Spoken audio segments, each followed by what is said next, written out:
E aí, pessoal, vamos falar da transição do Grêmio. O que nós temos para dizer neste momento e como que a gente deve desenvolver isso? O que eu posso falar sobre o que está acontecendo? Nós precisamos projetar aqui também o futuro de um grupo de jogadores, de um time de futebol que hoje está treinando virtualmente, que nós sabemos do interesse dele no Grêmio. Eu vi algumas matérias essas que davam conta de uma possibilidade de se fechar a transição nesse momento. Eu busquei algumas informações e eu quero falar para vocês exatamente tudo que a gente pode refazer.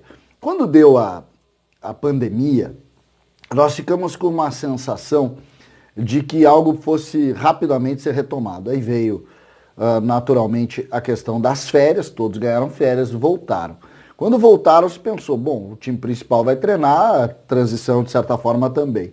Nesse momento isso não aconteceu e acabou criando uma espécie de dúvida sobre o futuro, porque se a gente tem dificuldade de entender o futuro do time principal e das competições de futebol profissional, imagina elas relacionadas à transição e também às categorias de base. E aí, naturalmente, se discutiu isso. Mas não.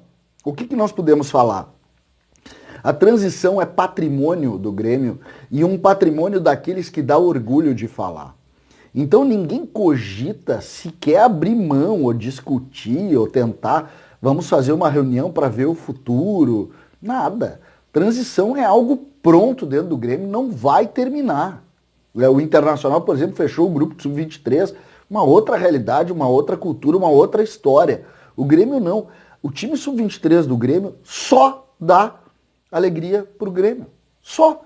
O time sub-23 do Grêmio todo ano bota 3, 4 jogadores no time principal. Todos os anos. Então, é um trabalho que não tem nenhum tipo de reparo. O que existiu é que, na verdade, como não tem competição, se discutiu, será que não é melhor liberar os jogadores sub-20, colocar o sub-20 para jogar quando voltar a equipe, as categorias de base, os que não têm mais 20 anos vão para o profissional e já incorporam no grupo principal. Essa é uma discussão que em tese poderia ter acontecido, mas não aconteceu. Por quê?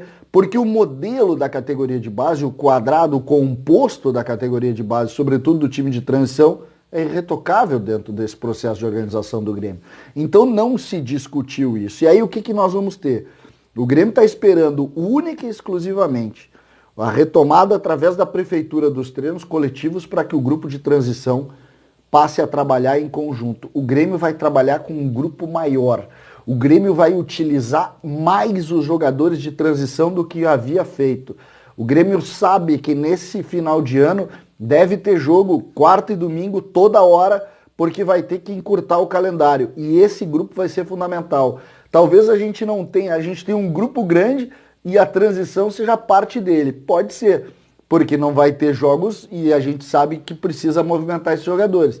E a tendência é que os jogos de categoria de base e o campeonato de aspirantes, ou até mesmo a Copa do segundo semestre da Federação Gaúcha, não deve acontecer. Isso é fato e acho que é bem concreto que esse ano a gente não tenha nada nesse sentido. Só que essa é a informação. A categoria de base fica esperando alguma ação. A gente sabe da preocupação, porque, por exemplo, imagina um menino de 19 anos não poder passar um ano com um treinamento de alto rendimento. Isso pode prejudicar a carreira do menino, sem dúvida. Essa é uma preocupação, mas essa é uma preocupação do Brasil inteiro. Então isso vai se retomar assim que se permitir. Mas a transição que está trabalhando nesse momento dessa forma, que tem um conjunto perfeito, com o Thiago Gomes sendo treinador, com uma equipe de dirigentes muito correta e um grupo de jogadores cheio de talentos, vai se incorporar ao profissional, trabalhando dentro do grupo da transição, mas pronto para qualquer momento fazer parte do grupo que vai fazer esse enfrentamento, como eu disse, de quarta e de domingo, assim que voltar o Brasileiro, assim que voltar também a Libertadores. Não tem outra saída. Vai se precisar de um grupo grande, e aí eu falo para vocês, e eu já venho dizendo isso em outros conteúdos aqui do YouTube, o Grêmio leva muita vantagem em relação a outros clubes em razão disso. Porque a grande maioria tem grupos de 28, 27, 29 jogadores. O Grêmio vai ter um grupo bem maior de jogadores muito experimentados que estão todo ano jogando partidas de alto de alta complexidade que podem, nesse momento, compor grupos. Claro que não inteiro jogar esse time, mas quando começam a entrar, e quantos jogadores o Grêmio já tem no time principal que jogaram no ano passado na transição, e quantos a transição já tem que pode incorporar rapidamente e também fazer parte de um grupo. A gente sabe que é diferente botar 10 meninos de 20 anos e botar 2 de 20 anos. Isso é muito diferente e isso o Grêmio sabe muito bem como controlar. Então, essa informação que foi citada da possibilidade de fechamento ou de estancamento disso nesse momento, inexiste, não tem como. Vai se incorporar ao grupo, vai se trabalhar 2 grupos paralelos e um vai estar a todo momento colocando à disposição seus atletas para que o Grêmio seja ainda mais forte. César Cidade Dias, falando de Grêmio aqui no YouTube, Papo de Gremista. Não deixe de seguir o canal. Valeu!